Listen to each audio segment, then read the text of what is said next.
नमस्कार प्यारे साथियों, मैं मोनू चौधरी और ज्योग्राफी की इस ऑनलाइन जर्नी में आपका हार्दिक स्वागत है। हम क्लास 11th की ज्योग्राफी को पढ़ते हुए आगे बढ़ रहे थे और हमने देखा कि क्लास 11th की जो ज्योग्राफी है इतने इंटरेस्टिंग तरीके से हम पढ़ते हुए आगे बढ़ रहे थे और आप लोगों का जो ज्योग्राफी के प्रति जो रुझान है वो देखकर मुझे बहुत अच्छा लगता है। कंटिन्यू पढ़ते रहिए क्योंकि हमने सबसे पहले 11th की जो हमारी ज्योग्राफी है उसमें भौतिक भूगोल जो मूल सिद्धांत जो हमारी पुस्तक है उसको हमने शुरू किया और भौतिक भूगोल के मूल सिद्धांत में जो हमने पहला जो हमारा चैप्टर था वो हमें बेसिक जो है भूगोल के बारे में हमें कनेक्ट कर रहा था, हमें जोड़ रहा था। लेकिन जैसे जैसे हम पढ़ते गए और दूसरा चैप्टर हमारा जब शुरू हुआ पृथ्वी की उत्पत्ति एवं विकास, यानी पृथ्वी कैसे बनी, पृथ्वी का विकास कैसे हुआ, और फिर हमने इसको पढ़ना शुरू किया। आज हमारा जो दूसरा चैप्टर है उसका 5वां लेक्चर है। इससे पहले 4 लेक्चर हम पढ़ चुके हैं। पहले लेक्चर में हमने देखा कि पृथ्वी घूर्णन कैसे करती है, पृथ्वी परिभ्रमण और परिक्रमण कैसे करती है, अपने ही अक्ष पर घूमती है 24 घंटे में तो उसको क्या कहते हैं, 365 दिन में पूरे सूर्य के चक्कर लगाती है तो उसको क्या कहते हैं। ये ढेर सारी चीज़ें देखी। दूसरे और तीसरे लेक्चर में हमने जो है बेसिक अक्षांश और देशांतर की बात करते हुए हम आगे बढ़े। उसके बाद हमने ये देखा कि जो ब्रह्मांड है उसका निर्माण कैसे हुआ, ब्रह्मांड अपने आप को डेवलप कैसे कर पाया और कैसे महाविस्फोटक लेमेंत्र का जो सिद्धांत है हमने देखा। लेमेंत्र के सिद्धांत के बाद हमने सारी चीज़ों को पढ़ते हुए आगे जो है एडविन हब्बल जो है उनका जो गुब्बारा प्लान था वो हमने देखा और निहारिकाएं जो है वो क्या होती है हमने सारी चीज़ें देखी। आज हम जो हमारा चैप्टर दूसरा चल रहा है उसका 5वां लेक्चर है और ये उतना ही इंटरेस्टिंग है जितना वो है, उल्टा उनसे ज़्यादा ही इंटरेस्टिंग है क्योंकि इसमें हम आज ये देखने वाले हैं चंदा मामा जिसे हम कहते हैं, चंदा मामा के बारे में बात करेंगे हम। तो शुरू करते हैं इसका ना कि आज के इस लेक्चर में हम पढ़ने वाले क्या हैं। सबसे पहले हम देखेंगे पृथ्वी की उत्पत्ति एवं विकास, यानी वही ग्रहों का टूटना बिगड़ना जो भी मामला है वो कुछ चीज़ें यहाँ पे रिवाइज होगी। फिर हम देखेंगे चंदा मामा यानी चंद्रमा। चंद्रमा को मामा कहते हैं, सूर्य ने कभी बुरा नहीं माना, वो कल बोल दे आके मुझे अंकल बोलो, है ना। तो चंदा मामा के बारे में हम पढ़ने वाले हैं। पृथ्वी का उद्भव यानी पृथ्वी कैसे बनी, मतलब किस प्रकार से पृथ्वी का निर्माण हुआ, छोटी छोटी बेसिक जानकारी है लेकिन हम सारे जो पॉइंट है सारे पॉइंट ऑफ व्यू से सारी चीज़ों को हम लेके चलेंगे। तो शुरू करते हैं आज के इस लेक्चर को, पृथ्वी की उत्पत्ति एवं विकास। ठीक है, क्या है भाई टॉपिक पहला हमारा, पृथ्वी की उत्पत्ति एवं विकास। ठीक है, पृथ्वी ग्रह मतलब पृथ्वी की उत्पत्ति एवं विकास हम देख रहे हैं। पार्थिव ग्रह जनक तारे के बहुत समीप बने हुए थे, हमने इस पे चर्चा की है लेकिन फिर भी हम देख लेते दोबारा से। पृथ्वी की उत्पत्ति एवं विकास में पार्थिव ग्रह जनक तारे के बहुत समीप बने हैं। अब जनक तारा कौन है, ये जनक तारा कौन है, ये सूर्य के लिए शब्द, सूर्य जो है वो मेन था सबसे, और वो सबसे तारा इंपॉर्टेंट हम सोच लेते हैं, ये सूर्य के लिए प्रयोग हुआ है। जनक तारा जिसे एक महाविस्फोट सिद्धांत हमने लेमेंत्र का पढ़ा, उसमें हम देखा कि जो विघटन हुआ था वो जो एक तापमान के कारण चीजें फूटी थी और धीरे धीरे ग्रहों का निर्माण हुआ। तो पार्थिव ग्रह क्या है सबसे पहले ये देखते हैं। मैंने ये आकाशगंगा टाइप कुछ बना रखा है और यहाँ पे मैंने क्या कहा, यहाँ एक फर्स्ट स्टेप हम देखेंगे और यहाँ सेकेंड स्टेप हम देखेंगे। यहाँ पे मैंने कहा ये फर्स्ट स्टेप और ये सेकेंड स्टेप, ये हमारा सूर्य। ठीक है, ऐसा ही है भैया ना। ठीक है, तो ये सूर्य सेकंड फर्स्ट वाले स्टेप में हमने कहा कि 4 ग्रह हैं। कितने ग्रह हैं भाई, 4 ग्रह।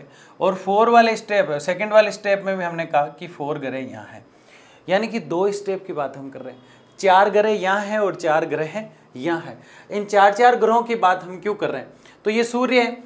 अब जो ग्रह पृथ्वी के टच में या सूर्य के टच में, पृथ्वी तो खुद इनमें आ जाती है 4 ग्रहों में, जो ग्रह पृथ्वी के बिल्कुल आसपास है, पृथ्वी के जैसे ही दिखते हैं, सूर्य के बिल्कुल आसपास है। जैसे मान लो कि ये 4 ग्रह हैं यहाँ पे, ये इस प्रकार से, जिन्हें हम बुध, शुक्र, मंगल और पृथ्वी के नाम से जाने जाते हैं। ये एक से ही दिखते हैं क्योंकि ये सूर्य है और इस सूर्य की किरणें इनके ऊपर ज़्यादा पड़ती है और इनके ऊपर किरणें ज़्यादा पड़ने के कारण क्या होता है, इनका तापमान जो है बहुत ज़्यादा होता है, इनमें बहुत हीट क्रिएट होती है। देखो हम बात कर रहे हैं जो तारे जो ग्रह हैं बिल्कुल सूर्य के पास में, किसके पास में, बिल्कुल वो 4 है। कितने हैं, बुध, शुक्र, मंगल और पृथ्वी। अब जो सूर्य है, मान लिया जाए कोई लाइट है उसको हम सूर्य मानते हैं और 4 बॉल हमने रख दिए, उनको 4 ग्रह माना हमने, क्योंकि ग्रह पहले 9 थे, अब कितने हो गए, 8, क्योंकि यम यानी कि प्लेटो जिसे हम कहते हैं उसमें ग्रह बनने की योग्यता नहीं थी तो उसको डिलीट कर दिया। तो कितने रहे 8। 8 को हमने 2 भागों में बांटा, 4 अलग और 4 अलग। अब 4 जो पहले वाले ग्रह हैं उनके ऊपर सूर्य का ज़्यादा तापमान रहता है, तो हवा वगैरह वहाँ कम देखने को मिलती है, हीट क्रिएट होती है। हीट क्रिएट होती है तो वो ठोस हो जाते हैं, धीरे धीरे क्या हो जाते हैं, ठोस हो जाते हैं। तो वो चारों ग्रह कैसे दिखाई देते हैं, ठोस अवस्था में दिखाई देते हैं। पृथ्वी जैसे ठोस अवस्था में है बाहर से, ठीक वैसे ही तापमान वगैरह ज़्यादा, धूप वगैरह ज़्यादा होने के कारण वो किस अवस्था में दिखते हैं, हमें ठोस अवस्था में दिखते हैं, मजबूत अवस्था में दिखते हैं। इसलिए उनको पार्थिव यानी पृथ्वी की तरह दिखने वाले ग्रह कहते हैं। यानी शुरुआत के जो 4 ग्रह हैं इन्हीं की बात करते हैं, बाकी को छोड़ दीजिए थोड़ी देर के लिए। शुरुआत के जो 4 ग्रह हैं उनके ऊपर सूर्य की ज़्यादा किरणें पड़ती है, उनके ऊपर ज़्यादा तापमान होता है, और ज़्यादा तापमान होने के कारण वो ठोस अवस्था में दिखाई देते हैं। इसलिए उनको पृथ्वी की तरह दिखने के कारण उनको पार्थिव ग्रह कहा जाता है। क्या कहा जाता है उनको। दूसरा, सूर्य के पास में है तो सूर्य के भीतर माना जाता है, ऐसे कहा जाता है सूर्य के पास में, तो पास में होने के कारण इनको भीतरी ग्रह कहा जाता है। क्या कहा जाता है, भीतरी ग्रह, इनर प्लैनेट। अब 4, अब कौन से रहे 4, तो ये इनका काम हो गया, कर दिया हमने कंप्लीट। अब 4 जो बचे हैं वो थोड़े दूर है सूर्य से, काफ़ी दूर है, मतलब उन पे सूर्य किरणें कम जाती है, तो वहाँ हाइड्रोजन और हीलियम जो सबसे हल्की गैसें होती है वो वहाँ देखने को मिलती। तो हाइड्रोजन और हीलियम गैसें वहाँ पे है, और वहाँ थोड़ा हवा सा माहौल बना हुआ है। जैसे अरुण वरुण जितने भी हम बाकी ग्रह हम पढ़ते हैं वो सब उस कैटेगरी में आ जाते चारों। तो वो कैसे हैं, गैसीय अवस्था में है। कैसे अवस्था में है, गैसीय अवस्था में। और गैसीय अवस्था में होने के कारण उन पर तापमान जो है कम है, और वो बाहर है, मतलब तो उनको बाहरी ग्रह कहते हैं, आउट प्लानेट। और जो बाहर होने के कारण उनको जोवियन ग्रह भी कहा जाता है। तो इस प्रकार से हम ग्रहों की बात कर रहे थे। तो इसी बात को कहा गया है कि पार्थिव ग्रह यानी शुरुआत वाले 4, पार्थिव ग्रह कौन से, शुरुआत वाले 4 जनक तारे जो इनका पिता है, बहुत समीप बने हैं, जहाँ अत्यधिक तापमान के कारण बहुत ज्यादा तापमान रहता है। यहाँ पे सारी चीजें वही है जो मैंने आपको समझाई है, बने जहाँ अत्यधिक तापमान के कारण गैसें संघनित नहीं हो पाती है। गैसें वहाँ ज़्यादा तापमान के कारण गैसें संघनित। आप मुझे बताइए, आप अचानक से बाथरूम से नहा के आए हो, आपने टॉवेल वगैरह लपेट रखे हैं, धूप में खड़े हुए, थोड़ी देर में धूप में खड़े होते बाल सूख जाएंगे। एक आप बिल्कुल ठंड वाले एरिया में चले गए, एक तो पहले ही भीगे हो, ठंड वाले एरिया में चले गए, वैसे आपकी आइसक्रीम बननी है, कोई दिक्कत नहीं है। लेकिन मुझे बताइए, आप ज़्यादा जो वाष्पीकरण आपका हुआ है वो कहाँ हुआ है, ज़्यादा आपका जो बाल है वो जल्दी कहाँ सूखे, जहाँ आप धूप में खड़े थे। तो ठोस अवस्था ही एक वैसा ही माध्यम है, किसी गीली चीज़ को आप रखिए और उसे आप सुखाना चाहते हैं, धीरे धीरे गिल्ली मिट्टी रखिए, आप गिल्ली मिट्टी के लड्डू बनाते हैं हम जब बारिश होती है, गोल गोल वाले, ठीक है ना। तो वो लड्डू जो है वहाँ रख दीजिए आप मिट्टी का बना के, और एक ठंड में रख दीजिए, पहले कौन सा सूखेगा। अब कोई क्या नहीं, मैं तो ठंड में रख के पंखा चला दूंगा, तो वो हवा होगी ना, तो मतलब एक प्रकार से हीट तो क्रिएट होती है वहाँ पे। तो जो शुरुआत वाले जो प्लानेट थे, शुरुआत वाले जो ग्रह हैं वो पार्थिव और भीतरी ग्रह कहलाते हैं। इनमें बुध, शुक्र, मंगल और पृथ्वी आते हैं। इसलिए कहता है मंगल ग्रह पृथ्वी की तरह दिखाई देता है। हम ये देखेंगे कौन सा ग्रह लाल है, कौन सा हरा है, कौन सा पीला है, ये सारी चीज़ें देखेंगे। हमारी मीडिया बताती है ना ये चीज़ें ऐसा है, तो बहुत सी चीज़ें वो रॉन्ग बताती हैं। हम सारे जो संशय है, मीडिया की तो बात ही क्या करें, लगभग 128 के आसपास हमारे भारत की मीडिया आती है। कितनी अच्छी रैंक है हमारी मीडिया की, है ना। क्या क्या न्यूज़ दिखा रहे, देखिए सबसे, वो विश कन्या आती है माइक लेके ही, है ना, विश कन्या, ठीक है, वो सबसे पहले देखिए सनसनी खबर हमारे, सबसे पहले हमारे पे 4 सांड पुल पे चढ़े, नीला वाला गिर गया, लाल वाला भाग गया। तो इस प्रकार का 128 नंबर पे हमारी मीडिया है, उससे हम क्या ये चीज़ें सही पढ़ाने की उम्मीद करें, तो कई चीज़ें गलत भी दिखाई जाती है। मैंने देखे 1-2 वीडियो, तो मैं आपका ये पर्दा भी हटाऊंगा। तो 4 प्लानेट कौन से थे, 4 प्लानेट वो थे शुरुआत वाले जो पार्थिव और भीतरी ग्रह कहलाते हैं। उसके बाद दूर वाले जोवियन कहलाते हैं, वो दूर है इसलिए वहाँ वाष्प है, ठंड का माहौल है, इसलिए वो इस प्रकार से कहलाते हैं। तो अत्यधिक तापमान के कारण गैस संघनित नहीं हो पाती है। ये शुरुआत वाली ज़्यादा तापमान यहाँ पे रहता है, इसलिए गैस जो है संघनित यानी इकट्ठी नहीं हो पाती है, घनीभूत भी ना हो सकी। जोवियन या जोविनियन ग्रहों की रचना अपेक्षाकृत अधिक दूरी पर है। ये वही बात कह रहा है जो मैंने समझाई। इस पूरी जो ये आपके सामने पैराग्राफ दिखाई दे रहा है, इसका मतलब सिर्फ इतना है, शुरुआत वाले 4 पे तो ज़्यादा तापमान पड़ता है, इसलिए वो ठोस अवस्था में दिखते हैं, और आगे वाले 4 है उन पे तापमान नहीं पड़ता है, और जिस पे तापमान नहीं पड़ता है तो वो बिल्कुल ऐसे गीली गीली अवस्था में दिखाई देता है। कहने का मतलब ये तो बिल्कुल आलू की तरह टाइट दिखाई देता है, वो टमाटर की तरह पिले हो रखे हैं। अब तो आपको समझ में आ गया है ना। आगे बढ़ते हैं। दूसरा पॉइंट, सौर वायु सूर्य के नजदीक ज्यादा शक्तिशाली थी। ये तो बिल्कुल सिंपल बात है। अब मुझे बताइए कि चूल्हा जल रहा है, आग जल रही है या गैस चल रहा है, उसके पास में जाके मुंह लगाओगे, हाथ लगाओगे तो आग ज़्यादा लगेगी, या फिर दूर जाके दूर से यूँ, है ना। यहाँ जो है, यहाँ हमने चूल्हा जलाया, आग जलाई या गैस जलाया, और इससे 10 फीट ऊपर एक हमने जो है कटोरा वगैरह रखे या कटोरी रखे, एक तबेला रखे, उसमें सब्जी बन रही, बन जाएगी क्या? नहीं बनेगी ना। तो जो है पास में जो रहेगा उस पर ज़्यादा धूप पड़ेगी, उस पर भी ज़्यादा तापमान होगा, और ज़्यादा होगा वो चीज़ ठोस अवस्था में दिखने को हमें लग जाएगी। ठीक है ना। तो ये क्या कह रहा है, ये बहुत सिंपल बात कर रहा है। वायु सूर्य के नज़दीक ज़्यादा शक्तिशाली होती है। वायु सूर्य के नज़दीक मतलब तापमान वाली वायु की बात कर रहा है। ठीक है ना। और ये वायु शक्तिशाली भी है, जल्दी से सूखा देती है ना, तो सुखाती है। अतः पार्थिव ग्रहों से ज्यादा मात्रा में गैस व धूलकण उड़ा ले गई। पार्थिव ग्रह जो है ना उनके ऊपर ज्यादा पड़ा तो धूलकण वगैरह उड़ गए या फिर ज्यादा शक्तिशाली हवा आई। मेरा मतलब यह है कि पार्थिव जो ग्रह हैं, भीतरी जो ग्रह हैं, वो सूर्य के नज़दीक हैं, और सूर्य की तेज गर्मी, सूर्य के पास आने वाली तेज गर्म हवाएं धूलकण जो है उसको उड़ा ले जाती है, वाष्प है उसको, गीलापन है उसको सुखा देती है। इसलिए शुरुआत वाले शुरू में क्या है, ठोस है। ठीक है ना। और आगे वाले जो 4 ग्रह हैं वहां तक वो धूलकण जाके ठंडे हो जाते हैं बेचारे, वो वाष्प जो है पूरी उड़ नहीं पाती, इसलिए वो टमाटर है। और शुरुआत वाले आलू है ना, पोटैटो, टोमेटो। ठीक है ना, ये वाला मामला है। सौर पवन इतनी देखो यहां से पढ़ रहे थे, ज्यादा मात्रा में गैस व धूलकण उड़ा ले गई हवा के झोंके से।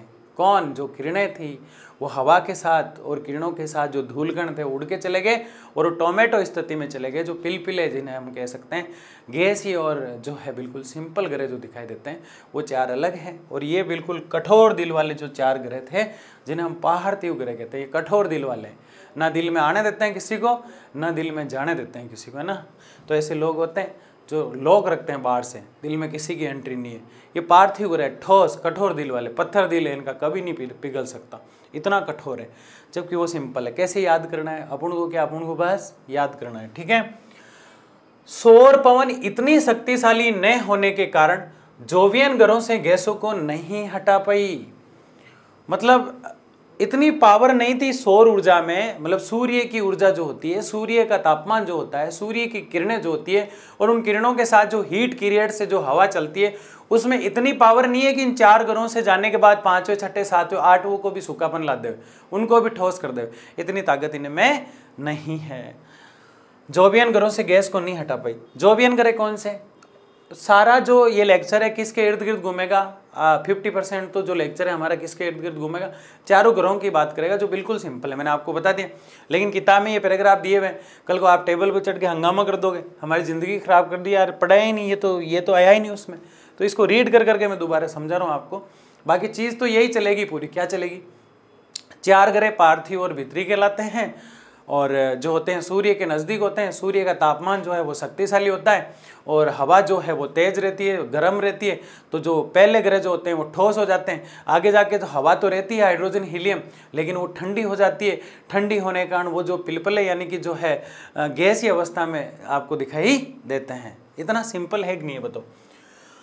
पार्थिव ग्रहों के छोटे होने से इनकी गुरुत्वाकर्षण शक्ति भी कम रही है। पार्थिव ग्रह छोटे हो गए तो गुरुत्वाकर्षण का मतलब क्या होता है, किसी चीज़ को खींचना। कई बार नहीं होता ऐसे जुल्फ वुल्फ देख के मतलब आकर्षित होने वाला मामला जो होता है, तो वो वाला मामला है। अब इसकी जुल्फें जो है उस प्रकार की नहीं रही है। किसकी, 4 ग्रहों की। ये किसी चीज़ को खींच नहीं पाते, आकर्षण नहीं होता। कोई टीचर अच्छा पढ़ाता है उसकी तरफ आकर्षण हो जाता है, कोई चीज़ मार्केट में गए बहुत अच्छी लगी उसकी तरफ आकर्षण हो गए। छोटे बच्चों को देख तो जैसे गाड़ी खिलौना दिखता है आकर्षण हो जाता है।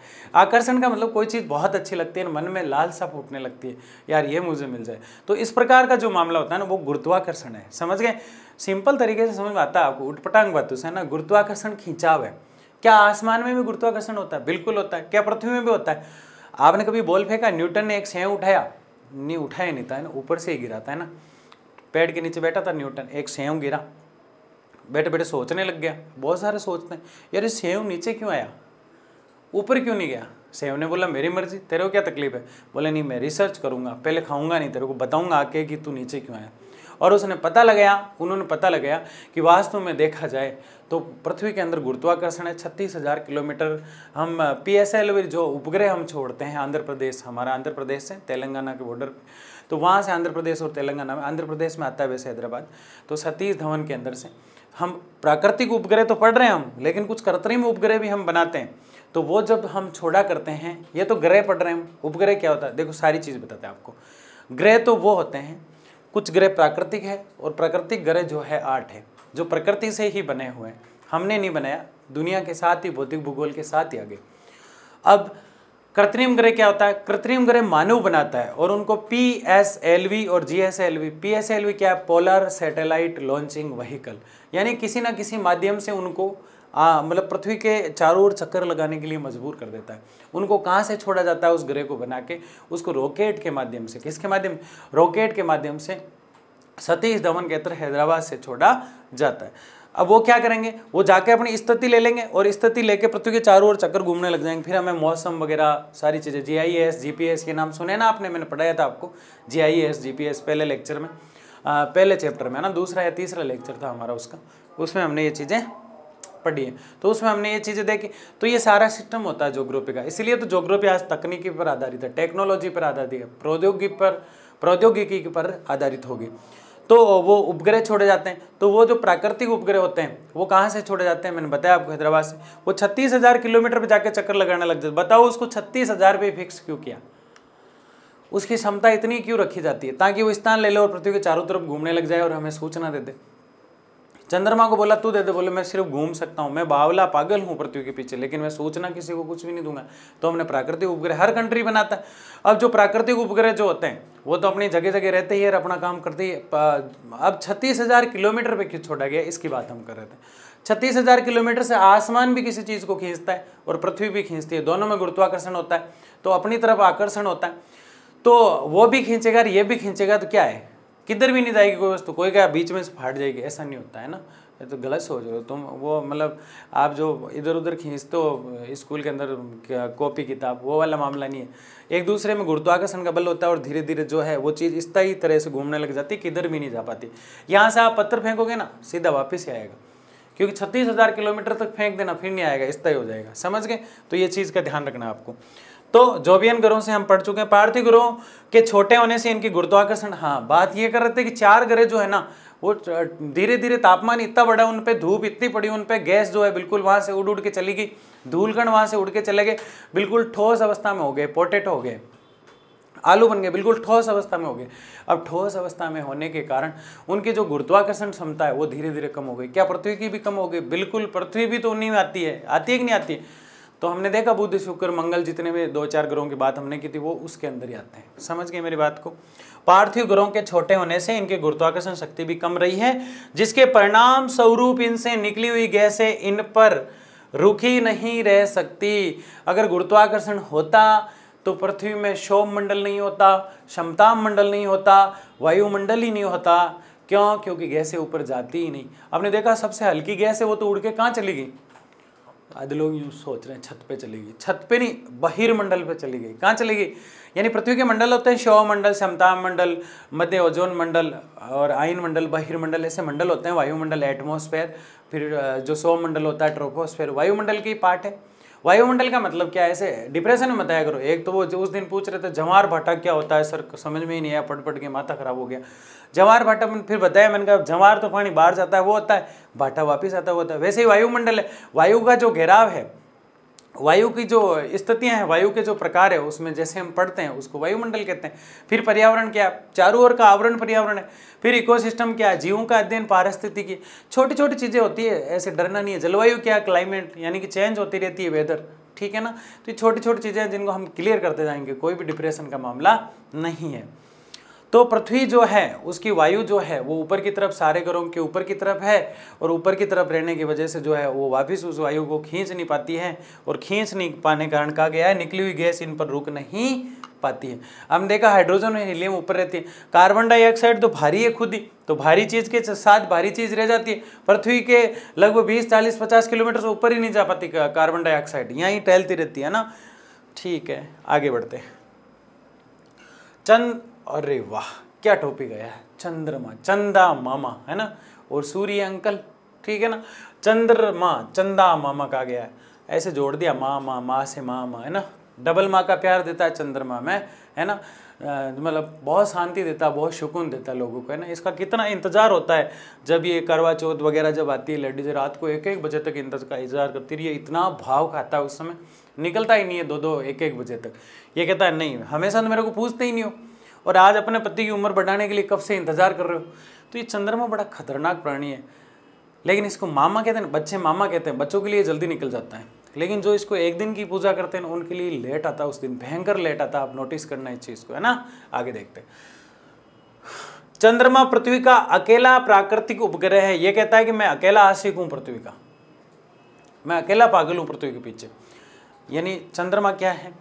चंद्रमा पृथ्वी का अकेला प्राकृतिक उपग्रह, यानी पृथ्वी का एक ही प्राकृतिक उपग्रह है। हमने पढ़ी ने एक कॉलम पढ़ा था ना, उसमें मैंने बताया 2 तो ऐसे ग्रह जिनका कोई है ही नहीं, बेचारों का कुंवारे हैं वो, और 2 ऐसे हैं शुरुआत वाले 4 ग्रह हमने पढ़े थे, उनमें शुरू में हमने पढ़ा 2 तो ऐसे हैं बुध जिनके कोई है ही नहीं, बेचारों का आगे पीछे रोने वाला ही, तो कोई उनका उपग्रह नहीं है। लेकिन 2 ऐसे हैं जिनके एक है मंगल और ये, तो इन्होंने कहा कि भाई तो हम दोनों एक कर लेते हैं, मतलब जो है दोनों को साथ कर लेते हैं, लेकिन ऐसा नहीं हो पाया। तो इनके एक बाकी के कई तो 23, 24, 67, 68 ऐसे कुछ लेके बैठा है। टोटल 67 बताते हैं। वैसे प्राकृतिक उपग्रह है ये। कैसा है? प्राकृतिक उपग्रह। हमने थोड़ी बनाया चंद्रमा, हम बनाते तो क्या होता? कृत्रिम होता, नहीं तो क्या है? प्राकृतिक है। पृथ्वी की तरह चंद्रमा की उत्पत्ति संबंधी सबसे पहले जो बताने वाले हैं उनका नाम है sir George Darwin. Sir George Darwin. Darwin ने कहा डरो मत, मैं आपको सिंपल चीज बताऊंगा। डार्विन ने क्या कहा?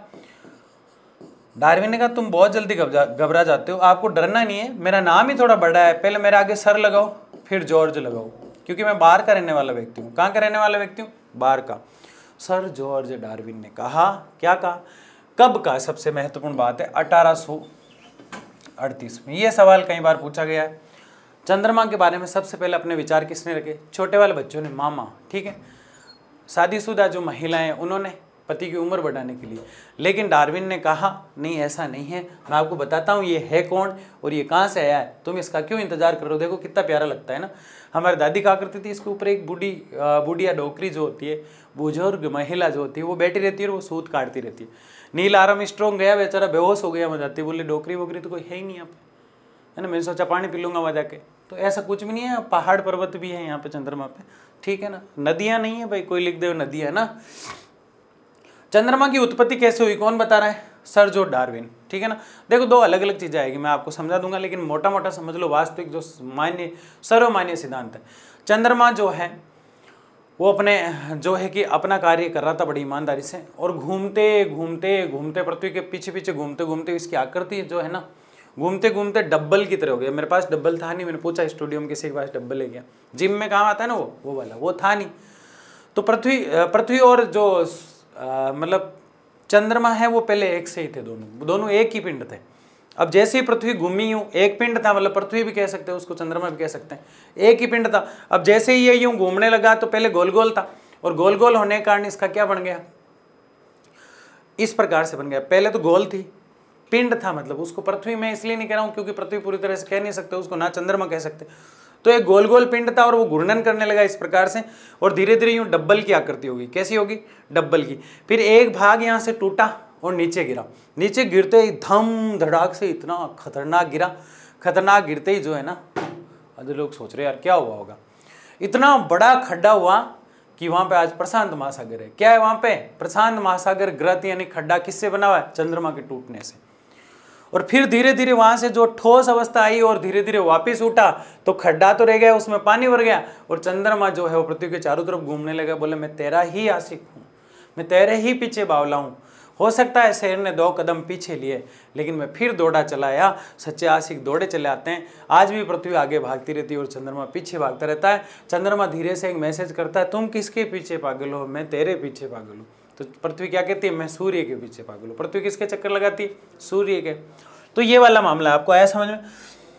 अब इनको पढ़ लेते हैं। आधे लोग तो ये मानते हैं कि टूटी और अलग हो गया, आधे कहते हैं नहीं, मतलब जो है डब्बल नहीं बनाता। जो मंगल ग्रह का कोई पार्ट है या कुछ मंगल ग्रह जो है इससे टकराया, दोनों पास पास में, ये पार्थिव और भीतरी ग्रह, तो इससे टकराया और टकराने की वजह से कुछ भाग टूट गया। तो 2 चीजें हैं, दोनों हम देखेंगे। शुरू से पढ़ते हैं ना। चंद्रमा पृथ्वी का अकेला प्राकृतिक उपग्रह, बिल्कुल आई एम श्योर, आपको भी श्योर होना चाहिए। पृथ्वी की तरह चंद्रमा की उत्पत्ति संबंधी मत प्रस्तुत, विचार प्रस्तुत, ज्ञान देने वाले व्यक्ति जो है वो है सन 1838 में 1838 में आए सर जॉर्ज डार्विन। पूछा जाता है मेरे भाइयों, एग्जाम में पूछा जाता है सर जॉर्ज डार्विन। कैसे याद करोगे? चंद्रमा का नाम आते डरना नहीं है, चंदा मामा आ गया, डरना नहीं है मतलब डार्विन। क्या खतरनाक तरीका है ना, आपको अच्छी नहीं लगी ना? तो आप खुद बना लेना, ठीक है। ने सुझाया कि प्रारंभ में पृथ्वी व चंद्रमा तेजी से घूमते एक पिंड थे। चंद्रमा और पृथ्वी दोनों एक पिंड थे। अब ग्लोब पड़ा है, पर मैं ग्लोब बहुत दिखा चुका हूं आपको, बोरिंग लगेगा आपको ज्यादा ग्लोब देखने से ना। चंद्रमा और पृथ्वी एक ही पिंड थे और दोनों यूं घूम रहे हैं साथ साथ। कितना अच्छा था, चंद्रमा को कितना अच्छा लगता था जब दोनों साथ थे। तो बताओ एकदम से बिछड़ा तो रह जाएगा, अकेला नहीं रहेगा। तो जैसे ही गिरा वापिस उठ गया, खड्डा तो खड्डा ही रह गया। वो प्रशांत महासागर हमने अलग से पढ़ना शुरू कर दिया। चंद्रमा नहीं गिरता तो प्रशांत नहीं बनता।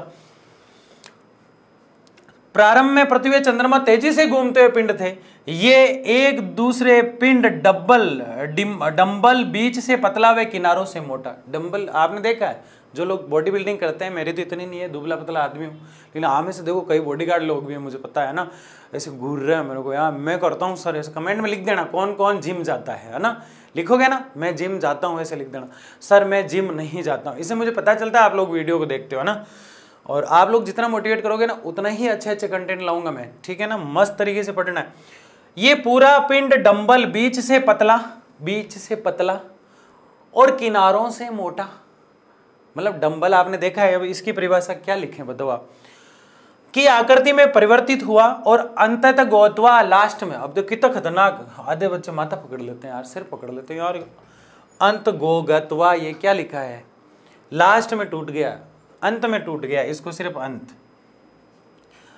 अब आपको सर अंत तो लिखा तो गथवा का क्या मतलब, लास्ट में जाकर परेशान होकर लटकते लटकते बेचारा चंद्रमा पृथ्वी के लटकते लटकते एक दिन टूट गया, ठीक है ना।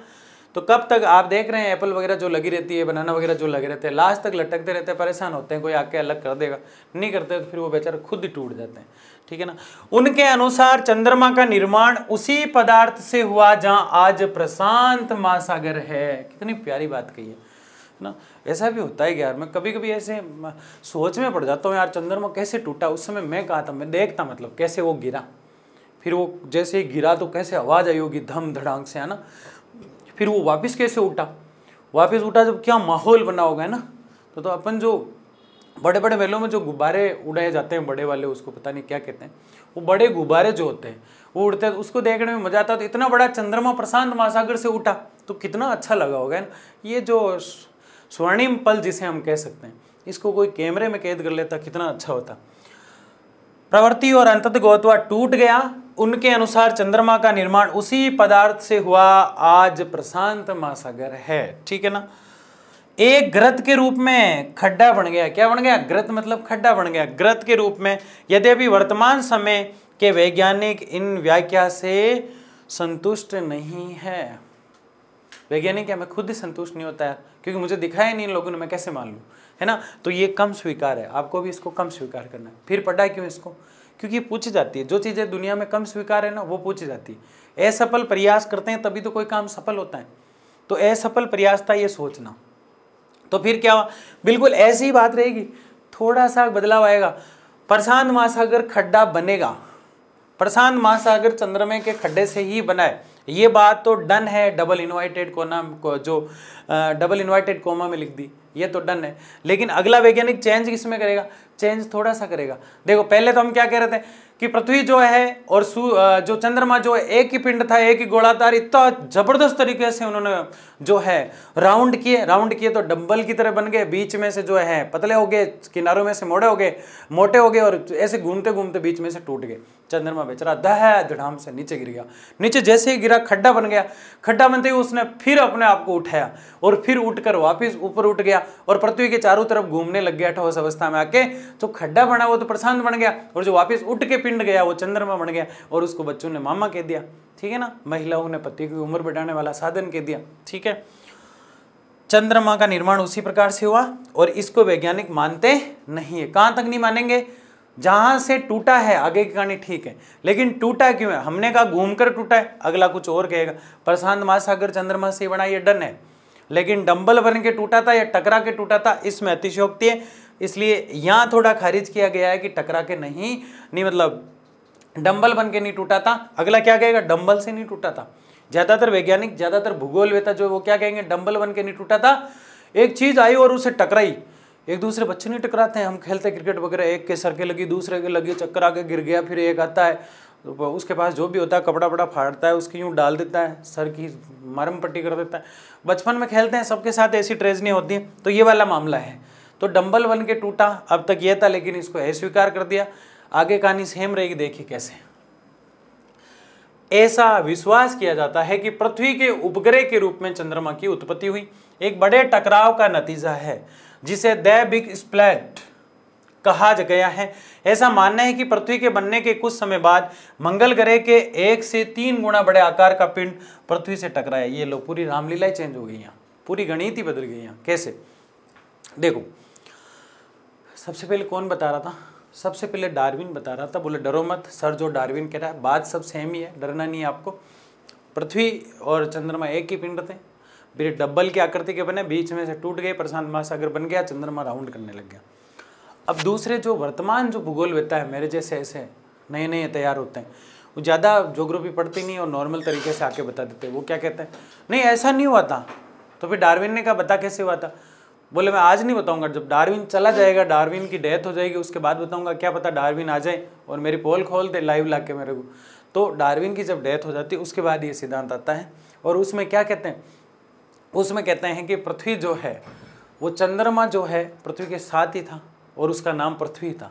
कितनी अटपटा लगता है सुनने में ना, चंद्रमा और पृथ्वी एक ही था और नाम ही पृथ्वी था। पहले तो कह रहे थे नाम अलग अलग था, दोनों पिंड, दोनों को पिंड ही कहा जाता था, कोई नाम नहीं था। अब कह रहे हैं दोनों का नाम पृथ्वी था।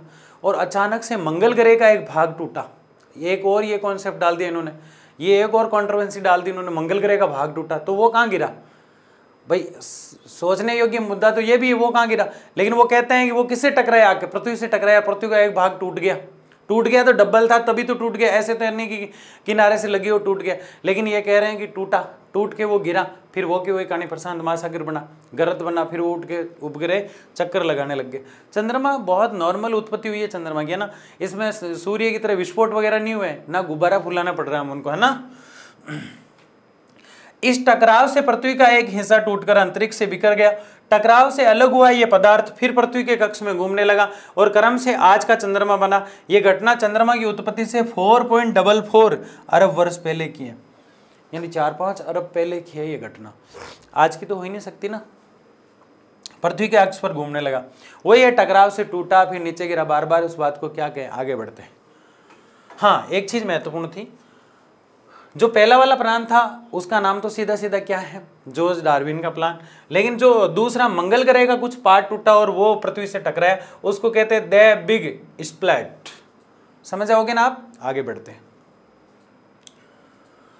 पृथ्वी का उद्भव, ये तो बहुत बड़ी कहानी है। पृथ्वी का उद्भव बहुत लंबे अंतराल में बहुत सारी चीज़ों को हमें पढ़ना पड़ता है, लेकिन ये बेसिक इंट्रोडक्शन है और इसका एक शानदार वीडियो आएगा आपके सामने, लेकिन इसको हम पढ़ते हैं। देखो आग, आज आधे लोग सोच रहे हैं आलू सेका जा रहा है यहाँ पे, या फिर जो मक्के होते हैं उसको सेका जा रहा है। इतनी आग तो हमने पृथ्वी अंदर से ऐसी है। पृथ्वी को गलती से छेड़ना मत, प्रकृति को गलती से भी नहीं छेड़ना है। कुछ भी हो जाए, चाहे प्रकृति बड़ी खतरनाक होती है। देखो चीन वालों ने चमगादड़ खाई थी, उसका खामियाजा किन किन लोगों को भुगतना पड़ा। तो प्रकृति और पृथ्वी को कभी नहीं छेड़ना है। तो देखो इसको छेड़ना मत, अंदर से इतनी आग है। जो लोग कुएं खोदते हैं ना, वो 10, 20, 40, 50 फीट तक कुएं खोदते खोदते अंदर जाते तो पसीने से लथपथ हो जाते, इतनी हीट क्रिएट होती है अंदर, तो बहुत गर्मी होती है अंदर, हवा थोड़ी ना। क्योंकि पृथ्वी तो शुरू से ही वीरान है, सुनसान है, बिल्कुल ऐसे कुछ भी नहीं था पहले इस पे। देखिए सारी चीजें इसमें लिखी है। क्या आप जानते हैं? जानते हो क्या आप? नहीं जानते हो ना। प्रारंभ में यानी शुरू में यानी स्टार्टिंग में पृथ्वी चटानी, गर्म और वीरान ग्रह थी। कैसी थी पृथ्वी? वीरान थी भाई। कैसी थी? वीरान। कहाँ गई हमारी पृथ्वी? ये रही, ठीक है ना। शुरू में कैसी थी? वीरान थी भाई, वीरान, बिल्कुल सुनसान, डर लगता था, कोई आना ही पसंद नहीं करता था, ठीक है ना। इसलिए आधे लोग आए वापस चले गए, बोला अभी कोई आया नहीं, बाद में आऊंगा मैं, है ना। पृथ्वी चटानी, गर्म और वीरान थी। चटाने मतलब कुछ चटाने, आग्नेय अवसादी कांतरित हम चटाने पढ़ते हैं ना, उन्हीं की बात कर रहा है। ऐसे ज्यादा लोड नहीं लेना। चटाने कहाँ है? मुझे तो कहीं दिखाई नहीं दे रही बाहर, अंदर है, अंदर पृथ्वी का ना। गर्म, गर्म तो है ही, देखो आग बरस रही है पृथ्वी में से। वीरान, क्या इस आग में कोई रह पाता? रहता तो उसके चने भूंगड़े जिसे हम कहते हैं वो बन जाते, सूख के बेचारा कांटा हो जाता है यहाँ पे, इसलिए कोई रहा ही नहीं यहाँ पे, ठीक है ना। तो कई लोग आए, देखा बिल्कुल आग थी, इसलिए वापिस चले गए और अब आए आप सब, है ना। जिसका वायुमंडल विरल था, जो हाइड्रोजन व हीलियम से बना था। हाँ ये ठीक है, बिल्कुल वायुमंडल बहुत कम था, हालांकि ऑक्सीजन वगैरह, कार्बन डाइऑक्साइड वगैरह ये गैसें नहीं थी। विरल मतलब कम था, विरल मतलब क्या था, सघन मतलब क्या होता है, ज्यादा, विरल मतलब कम। ये दो शब्द बहुत कंफ्यूज करता है। एक तो सघन मतलब ज्यादा, एक विरल मतलब कम, एक हम सोच लेते हैं ऐसा ही दिखाई देता है सवन, सवहन। ये होता है वाष्पकरण उड़ के, वाष्प जो होती है पानी की वो उड़ के ऊपर जाती है, फिर बारिश होती है, सवहन प्रक्रिया बोलते हैं उसको। तो ये कुछ जैसे बहुत डाउट करती है। तो दो हल्की गैसें थी, हाइड्रोजन और हीलियम। बहुत हल्की गैसें हैं, बहुत हल्की, मतलब बहुत हल्की, आप सोच भी नहीं सकते। जो गुब्बारे नहीं आते वो ककड़ी टाइप बनते हैं, उनमें शायद भरी जाती है हाइड्रोजन और हीलियम। सबसे खतरनाक गैस कौन सी होती है, सबसे विषैली गैस मीथेन होती है। कौन सी होती है, मीथेन। ये सबसे विषैली यानी सबसे खराब गैस होती है। सिलेंडर में कौन सी गैस होती है, ब्यूटेन और प्रोपेन। लिखोगे आप कमेंट में, सिलेंडर में कौन सी गैस होती है, ब्यूटेन और प्रोपेन। ठीक है, ये आज की पृथ्वी के वायुमंडल से बहुत अलग था। कौन, ये वाला आज से तो अलग ही था ना भाई। पहले जब पृथ्वी बनी थी ना, शुरू में बिल्कुल आग थी, मैं बता चुका हूँ। कोई पास, चंद्रमा खुद भी पास में नहीं जाता था, इसीलिए तो वो साइड में लटका हुआ रहता था। बोले ठंडी हो जाए तो मैं पास में जाऊँ। और एक दिन लटकते लटकते बेचारा गिर गया, और गिर के उसने क्या कर दिया, खड्डा कर दिया ना, तो उससे क्या बन गया, प्रशांत महासागर। तो गर्म थी, आपको याद हो जाएगा ऐसे, है ना। तो क्या हुआ, बहुत कम गैसें थी, हाइड्रोजन और हीलियम, सिर्फ दो गैसें थी। एक दो छोटी गैसें और भी थी, लेकिन मुख्यतः ये थी, बाकी गैसें वहाँ पर देखने को नहीं मिलती थी। आज की पृथ्वी के वायुमंडल से बिल्कुल अलग इसलिए था क्योंकि बाकी गैसें थी नहीं। अतः कुछ ऐसी घटनाएं एवं क्रियाएं अवश्य हुई होगी जिनके कारण चट्टानी, वीरान और गर्म पृथ्वी एक सुंदर ग्रह के रूप में, कितना प्यारा ग्रह बन गए। सुंदर कैसे बन गए भाई इतनी, हाँ जो चट्टानी थी, जो वीरान थी, क्या आज चट्टाने नहीं है, लेकिन ठंडी होगी थोड़ी बहुत, उतनी गर्म नहीं है। आज वीरान है क्या, आज पृथ्वी वीरान है क्या, कहीं भी वीरान दिखाई नहीं देती है, चारों तरफ चहल पहल दिखाई देती है। और गर्म पृथ्वी धीरे धीरे थोड़ी बहुत ठंडी भी होगी, ठीक है। ऐसे सुंदर ग्रह बन गए। कैसा ग्रह बन गया, पृथ्वी ग्रह है ना। मैं बार बार आपको कह रहा हूं, हमेशा याद रखना आपको कुछ चीजें। पृथ्वी जो है एक ग्रह है, और ऐसे कितने ग्रह हैं, 8 ग्रह हैं। कितने ग्रह हैं, 8 ग्रह अपने आप में सक्षम होते हैं। क्या होते हैं, सक्षम होते हैं। और इन ग्रहों को हमने 4 भागों में बांटा। एक तो पार्थिव और भीतरी ग्रह, और दूसरा जोवियन ग्रह। तो ये हमने देखा। उपग्रह जो होते हैं वो खूब होते हैं, 67 के आसपास ज़्यादा बढ़ते घटते रहते हैं, तो ये उपग्रह होते हैं, ठीक है। तो इसकी बात भी हम कर चुके हैं। सूर्य हमारा जो है वो क्या है, तारा है भाई, तारा। ये मैंने बहुत से लोगों से पूछा और बहुत कंफ्यूजन रहता है, जिनके ज्योग्राफी उनको तो नहीं रहता है आगे हाई लेवल पे। और चंद्रमा क्या है जिसको हम पढ़ रहे हैं, उपग्रह है। चंद्रमा क्या है भाई, उपग्रह। तो ये चीज़ हमेशा आप, जो आपकी कॉपी का सबसे ऊपर का सांचा खाली होता है वहाँ पे स्टार करके लिख देना तीनों चीज़ें। सूर्य तारा है तो तारा ही है, समझ गए ना। पृथ्वी ग्रह है तो ग्रह ही रहेगा, और चंद्रमा उपग्रह है तो उपग्रह है। पृथ्वी सूर्य के चक्कर, चंद्रमा पृथ्वी के चक्कर, ठीक है ना। वीरान जो है आज सुंदर बन गया, परिवर्तित हुई, जहां बहुत सा पानी तथा जीवन के लिए अनुकूल वातावरण उपलब्ध है। आज पानी की तो कोई कमी नहीं है, फिर भी कह रहे हैं जल बचाओ जल बचाओ, क्योंकि समुद्रों का पानी पीने लायक नहीं, बहुत खारा होता है, पीने योग्य नहीं होता है समुद्र का पानी, है ना। पीने योग्य पानी बहुत कम है हमारे पास। वैसे पृथ्वी पर 71% जल है हमारे पास, लेकिन पीने योग्य नहीं है तो किस काम का, कहीं की सुंदरता, ठीक है ना। तो अनुकूल है, वातावरण उपलब्ध हुआ। अगले कुछ भागों में आप पढ़ेंगे कि आज से 460 करोड़ सालों के दौरान इस ग्रह पर जीवन का विकास कैसे हुआ। यानी आप आगे पढ़ेंगे कि 460 सालों में, यानी आगे जब हम पढ़ेंगे अगले लेक्चर में, जब हम क्या देखेंगे कि पृथ्वी पर जीवन कैसे शुरू हुआ, पहले कौन आया, उसने आते ही देखा यार मैं कहाँ गया यार, आधे लोग तो वापस भाग गए। अरे ऐसा नहीं होता है ना। उसने आते ही कैसे डेवलप हुई प्रकृति, कैसे डेवलप हुई मानव, कैसे डेवलप हुआ, सारी चीज़ें इस साल पढ़ने वाले हैं हम, है ना। बड़ी बताओ ज्योग्राफी इंटरेस्टिंग होती है या नहीं होती है, होती है ना, ठीक है। आपके कमेंट में सारे देखता हूँ, है ना। जिसको समझ में नहीं आया वो भी पूछना, जो समझ में नहीं आए बाकी जो है बताते रहिए आप, जैसा है। आगे बढ़ते हैं। दौरान इस ग्रह पर जीवन का विकास कैसे हुआ, और ये चीज़ हम देखने वाले हैं।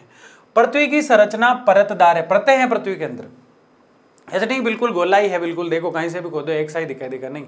आग्नेय, अवसादी, काइंत्र जैसी चट्टानें हैं, क्रूड मेटल ऐसे अंदर शिफ्टिंग बने हुए हैं, ये सारी चीज़ें हम पढ़ेंगे। तो परत है, इतना याद रखो अभी, है ना। मैं आपको मोटे मोटे तौर पे पढ़ा रहा हूँ अभी, अंदर से तो बहुत मजा आने वाला है। वायुमंडल के बाहरी छोर से पृथ्वी के क्रोड तक जो पदार्थ है एक समान नहीं है। वायुमंडल मतलब ये है बाहर का, पृथ्वी के धरातल से जहां से वायु शुरू हो जाती है वायुमंडल है, और अंदर का भाग जो है उसको क्रोड रूपी या आंतरिक भाग कहते हैं। तो बाहर के वायुमंडल से लेके अंदर के लास्ट तक जो गर्म वाला क्षेत्र है वहां तक एक समान कुछ भी नहीं है, सब अलग अलग दिखाई देता है। हमारे शरीर में सब कुछ एक है क्या, बताओ मुझे।